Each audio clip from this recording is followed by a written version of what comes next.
தினம் ஒரு திருக்குறள். அறத்துப்பால் பா. 1000 இல்லறவியல் 23வது அதிகாரம் ஈகை 223வது குறள். இலனென்னும் எவ்வம் உரையாமை ஈதல் குலனுடையான் கண்ணே உள. இந்த குறளின் விளக்கம்: ஒருவன் நான் யாதும் இல்லாதவன் என்று தன் துன்பத்தை சொல்லும் முன்பாகவே அவனுக்கும் உதவும் தன்மை உயர்ந்த குடி பிறப்பாளனிடம் உண்டு.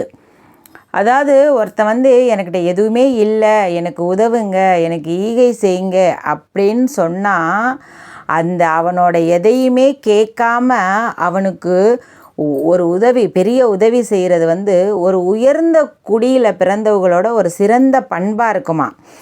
எதுவுமே இல்லைன்னு சொல்கிற ஒருத்தருக்கு உதவுறது ஏன் எதுக்குன்னு கேள்வி கேட்காம உதவணுமா. அப்படி உதவும் ஒருத்தர் அவர் பிறப்பிலேயே ஒரு உயர்குடியில் பிறந்தவராக இருப்பாராம்.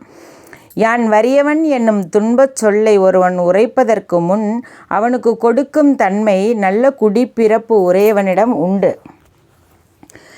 ஏழை என்று மற்றவரிடம் சொல்லாதிருப்பதும் ஏதும் அற்றவருக்கு தருவதும் நல்ல குடும்பத்தில் பிறந்தவனிடம் மட்டுமே உண்டு.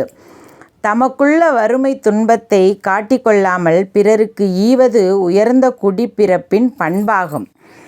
நான் ஏழையாக இருக்கேன், நான் பொருள் இல்லாதவனாக இருக்கேன், நான் வறியவனாக இருக்கேன் அப்படின்னு ஒருத்தர் சொல்கிறதுக்கு முன்னாடி அவருக்கு உதவுறது ஒரு உயர்ந்த குடியில், ஒரு சிறந்த குடியில், ஒரு நன்மக்கள் குடியில் பிறந்த ஒரு உயர்குடி பிறப்பாக வள்ளுவர் சொல்கிறாரு.